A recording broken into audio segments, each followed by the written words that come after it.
President, Alagi, and Commissioners, can you hear me okay? Thank you for your time. This house has always been a single-family home. There was no eviction. We came to an agreement with the tenant under which he voluntarily vacated the illegal unit. The illegal and dangerous kitchen has since been removed. We have received significant support from neighbours on the block, including a signed legal agreement with both next-door neighbours. Mr. Leach, by the way, is an architect. There are no exceptional or extraordinary circumstances. First, I would like to address neighbourhood character. The east side of the 400 block of Douglas shows no consistent style or scale. And the west side of the block also shows a significant mix of style and scale. We are planning to maintain and repair the facade of the house. This is the house before. And raising the house 2 feet has no impact on neighbourhood character. It's hard to tell the difference between these two because, frankly, no one's going to notice it. So they're going to sell the house. It will, however, allow us to use the existing garage, which is not possible with the current slope of more than 34%. So this is us trying to get our car in there. So the neighbourhood character will be maintained, and 479 Douglas will retain its relationship to its neighbours. Thank you. Very briefly, letters of support, they're self-evident, copies in the package. When I sent multiple letters around to the neighbourhood with copies of the plans. So what she's saying is not true, I'm afraid. One thing I would like to point out too is in DR request number 1's package, she has put this rather confused diagram in whereby she's criticising the whole project, and she's got all these red lines and red shading in. It talks about 3 levels of decks. Those are that's the way the house looks now. That's the way the house looks now. He doesn't even realise what she's looking at. I'm sorry, but it's true. Hi, I'm Renee Stephens. I'm co-owner of the subject property. I'm also a mother of 2, and we have lived in San Francisco since 1993. Also, by the way, I wanted to thank you for being here, commissioners, especially at this late hour. I know that you've heard a lot of people speaking. We love San Francisco, and we love this neighborhood. We've been in the Noe Eureka area since 1997. When we bought this property, it was in quite a state of dangerous disrepair and neglect. In fact, as far as we can tell, the last thing that had been done to this property was the illegal installation of a kitchen in one of the bedrooms upstairs some years ago. Now, as one of the DR requesters mentioned, that part of the property was, there was someone living there when we bought it, and through a process of careful listening to his concerns and understanding of his situation, we were able to come to an agreement, an amicable agreement with him to leave the property. And the work that I do for a living, I'm a healer, and I release deep emotional wounds, and my highest values are to listen carefully with compassion and respect.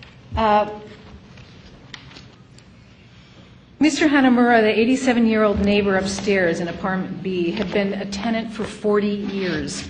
Despite the fact that Mr. Hanamura opposed and filed for appeal of the permit to remove his kitchen, Mr. Fowler says in his DR response brief that Mr. Hanamura left by choice. He did not. He was evicted. And I have a copy of that eviction notice here.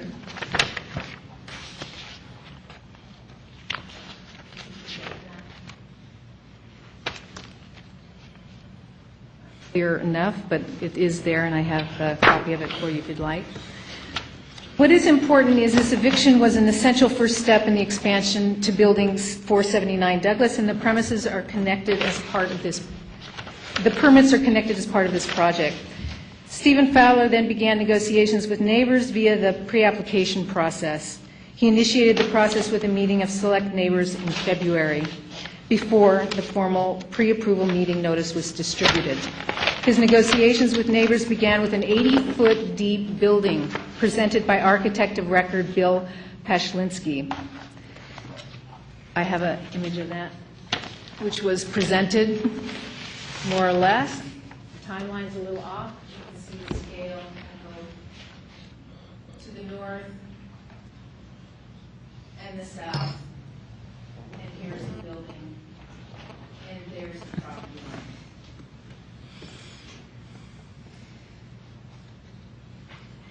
This 80-foot building was over 50 feet deeper than the neighbor to the north and over 25 feet deeper than the neighbor to the south.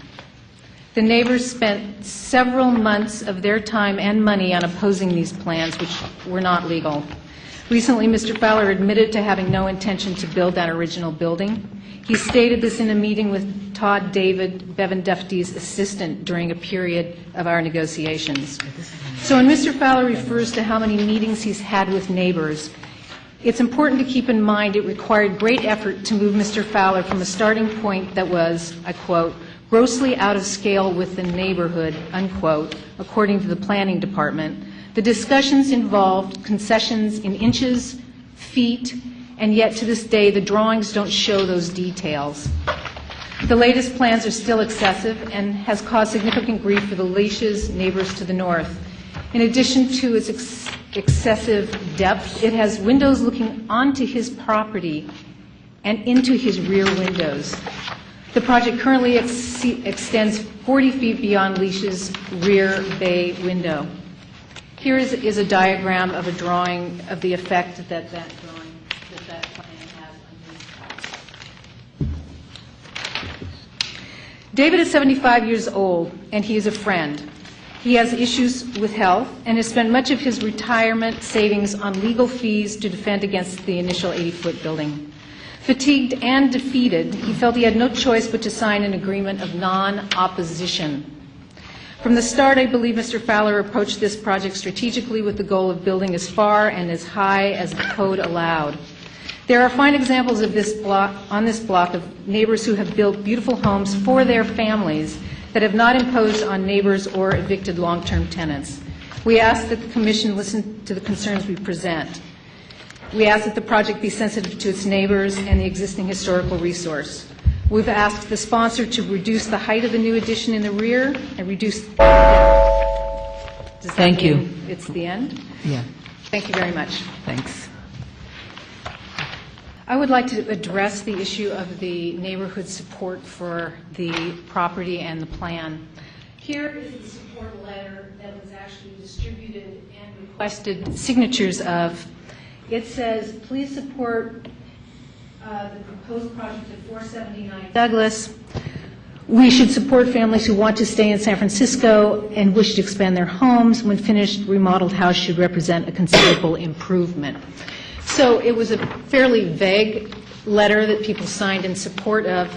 And here is, yes, the map that he has distributed to you, citing who has supported it in green. Some of the green is actually a neutral here, here, and here, because they could not object. It was a non-objection. And here, though, however, after having seen the letter and found out that the number of people that had supported this project, because I, based on that letter, would support it as well, went around and asked them where they stand and showed them the plans. The red are those that object, and the green are the ones that are in support. The gray are the ones that are neutral, and these two people to either side cannot do anything other than be neutral. I don't like this project. I think the addition is egregious. Yep. I think it overwhelms the historic character of the house itself.